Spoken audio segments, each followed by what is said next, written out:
My uncle locked me inside my dead grandmother's house and told me I had until sunset to get out. That was 3 hours ago.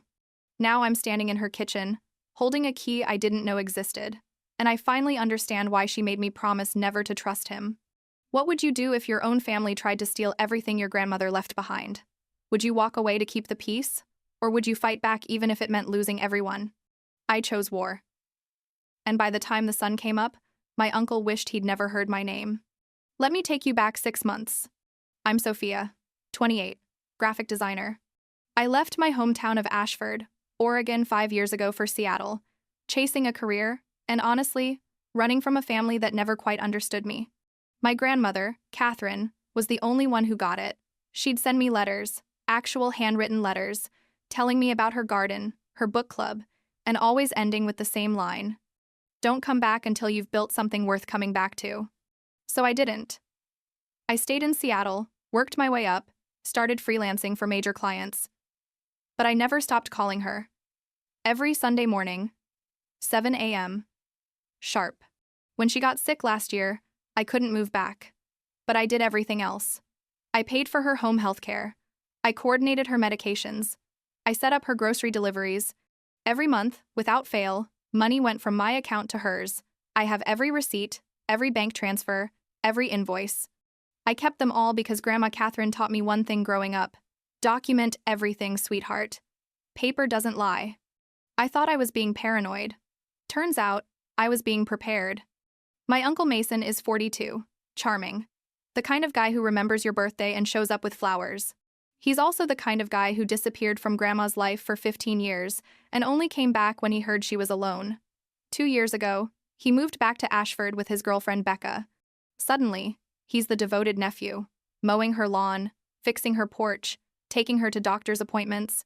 Everyone in town thought he was a saint. But Grandma saw through him. She told me on one of our Sunday calls. "Mason's been asking about the house again," she said quietly. "Wants to know if I've updated my will. Says I should make things simple for the family." I asked her what she told him. She laughed, that sharp, clever laugh of hers. I told him I already had a will. I just didn't tell him what's in it. 3 months ago, Catherine passed away in her sleep. Peaceful. Exactly how she wanted to go. I flew back for the funeral. The whole family was there. Cousins I hadn't seen in years. Aunts who barely remembered my name. And Mason, standing at the front of the church like a grieving son, giving a eulogy about how much he cherished their last years together. I stood in the back and said nothing. After the service, Mason pulled me aside.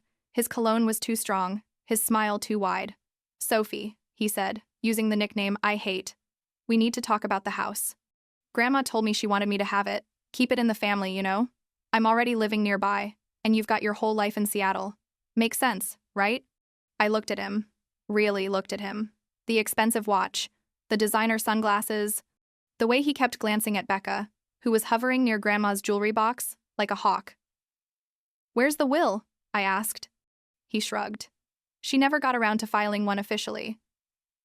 But she told me, Sophie, multiple times. The house is mine." My mother appeared then, her face tired and red from crying. "Can we not do this right now?" she whispered. "It's her funeral." So I let it go. For her, for the family, for the illusion of peace. Big mistake. 2 weeks later, I got a text from Mason. "Coming to clear out the house this weekend. You can grab whatever personal stuff you want. 2 days, then I'm changing the locks. New owners moving in soon." "New owners?" I called him immediately. "You're selling Grandma's house?" "It's my house now," he said flatly. "And yeah, market's hot. Becca and I already got an offer. 60-day close. So if you want anything, come get it." I booked a flight that night. When I arrived at the house, it felt wrong immediately. The garden Grandma spent 30 years cultivating was overgrown. The mailbox hung crooked. Inside, boxes were everywhere, half-packed and labeled with Becca's handwriting. Donate. Sell. Trash. I found Grandma's quilt, the one she made by hand, shoved into a garbage bag marked Goodwill. Mason wasn't there, just Becca, wearing Grandma's pearl earrings. "Oh, hey," she said, barely looking up from her phone. "Mason said you might stop by.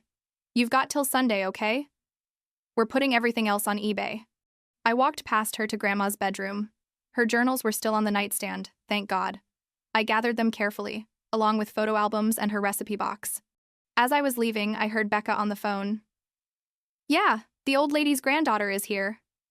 No, she's not going to be a problem. Mason handled it. Handled it. Like I was an obstacle. A inconvenience. I stayed at a motel that night, reading Grandma's journals by lamplight. Most of it was everyday stuff. Weather, recipes, town gossip, but then I found entries from the last 2 years. Pages about Mason. Mason asked about my savings again today. Told him I'm keeping it for emergencies. He didn't like that. Another entry. Mason brought paperwork. Wanted me to sign something about the house. I told him no. He raised his voice. I asked him to leave. And then, 3 months before she died, I went to county clerk's office today. Filed my will officially. Mason doesn't know. Sophia doesn't know either yet, but she will. My hands were shaking. If she filed a will, why was Mason acting like it didn't exist? The next morning, I went to the county clerk's office. The woman behind the desk was kind, patient. Yes, Catherine Morgan filed a will 18 months ago, notarized and witnessed. It's public record. She slid a copy across the desk. I read it 3 times.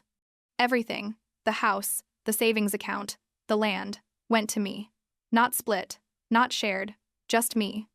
There was even a handwritten note at the bottom. Sophia paid for my care when no one else did. Sophia called every week. Sophia earned this. But there was more. Attached to the will was a police report. Grandma had filed it 4 months before she died. Mason had tried to forge her signature on a quitclaim deed, trying to transfer the house into his name. She caught it, reported it, and the investigation was still open when she passed away. Mason knew about the will, he knew about the report, and he was trying to sell the house before anyone found out. I left the clerk's office and called a lawyer. Her name was Janet Reyes, a family law attorney my grandmother had mentioned once in passing. Catherine talked about you, Janet said gently. She was worried this might happen. Do you have the will? I told her I had everything. Good. Don't let Mason intimidate you. File an emergency petition today. I'll represent you. I drove back to the house that afternoon. Mason's truck was there now, parked sideways across the driveway like he owned the whole street. I walked up the porch steps, knocked once, and opened the door. Mason was in the living room, sitting in Grandma's chair, beer in hand. When he saw me, his expression went cold. I told you. 2 days. I know about the will, I said.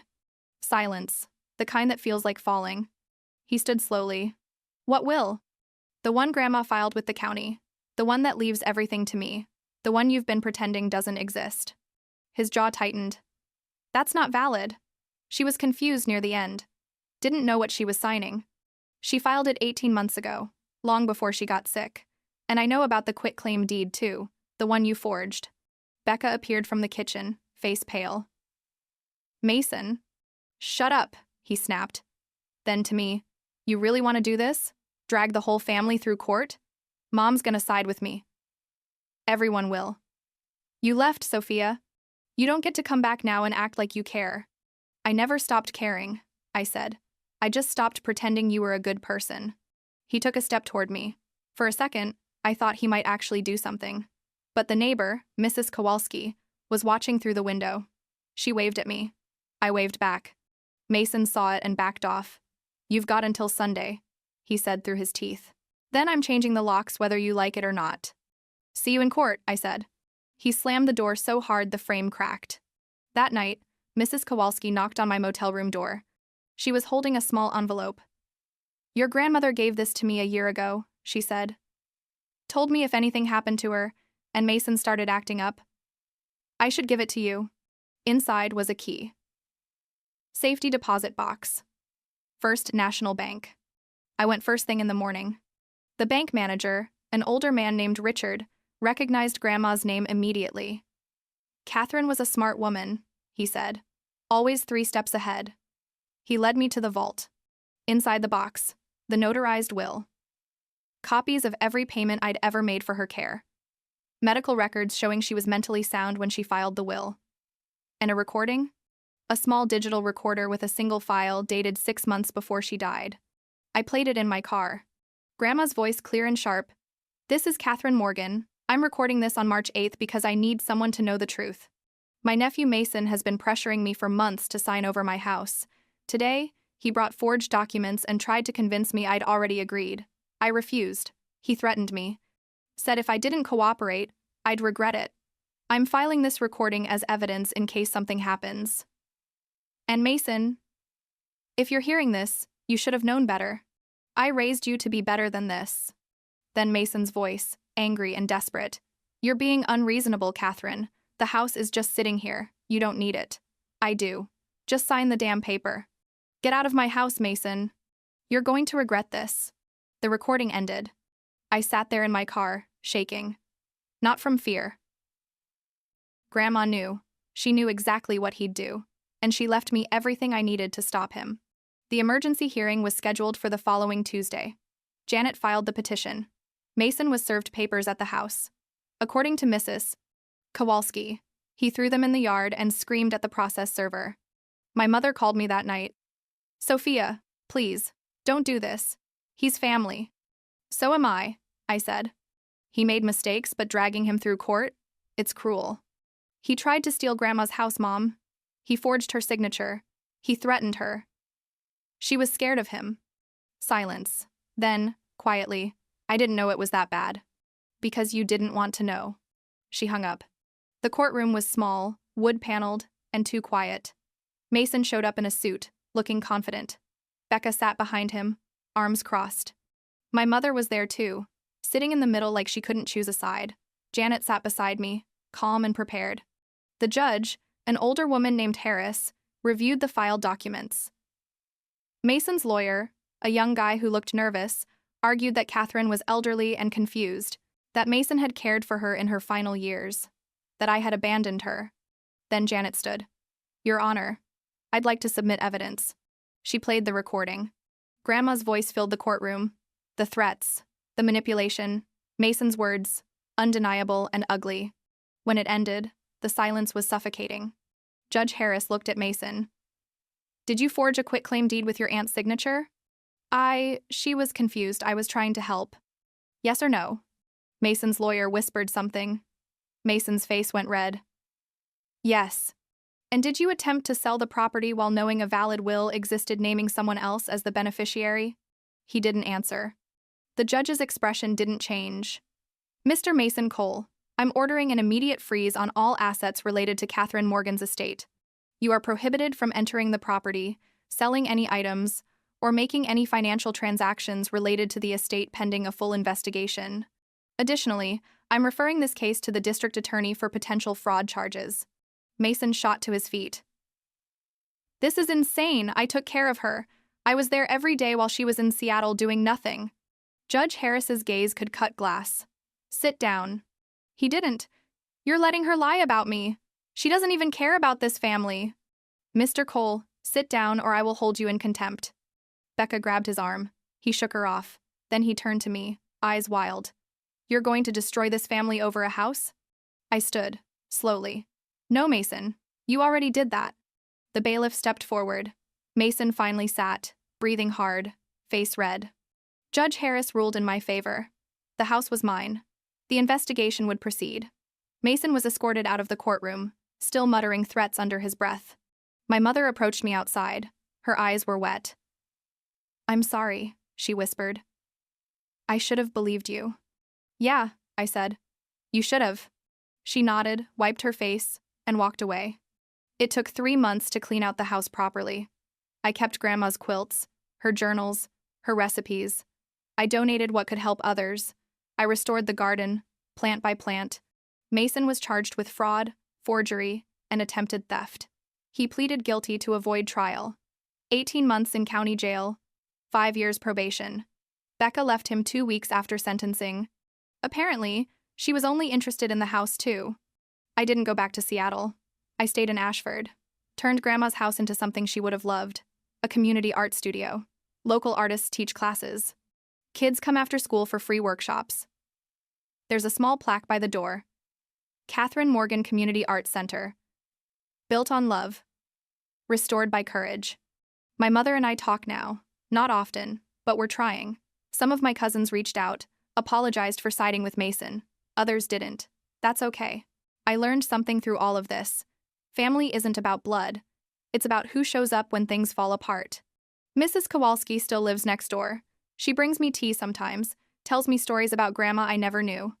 About how Catherine used to say I was the stubborn one, the fighter. She always knew you'd come back. Mrs. Kowalski said once. She just had to make sure you had a reason worth staying for. On the 1-year anniversary of Grandma's death, I sat on her porch, the one I used to sit on as a kid. The garden was blooming again. The house felt alive. And for the first time in my life, I felt like I was exactly where I was supposed to be. I opened her journal to the last page, one final entry, written the day before she died. Sophia will fight for this. Not because she wants it, but because she knows I wanted her to have it. That's the difference between her and Mason. She fights for people. He fights for things. I'm betting on her. She bet right. So here's what I learned. Sometimes the people who are supposed to protect you are the ones who hurt you most. And sometimes protecting what someone left behind means losing the people you thought you needed. But that's okay. Because legacy isn't about keeping everyone happy. It's about keeping promises to the people who believed in you when no one else did. If you've ever been betrayed by family, if you've ever had to fight for something everyone told you to let go, drop a comment below. I read every single one. And if this story hit home, don't stop here. Check out the next video about family secrets, silent revenge, and the moment everything changes. You might see yourself in it. Thanks for listening. And remember, document everything. Paper doesn't lie.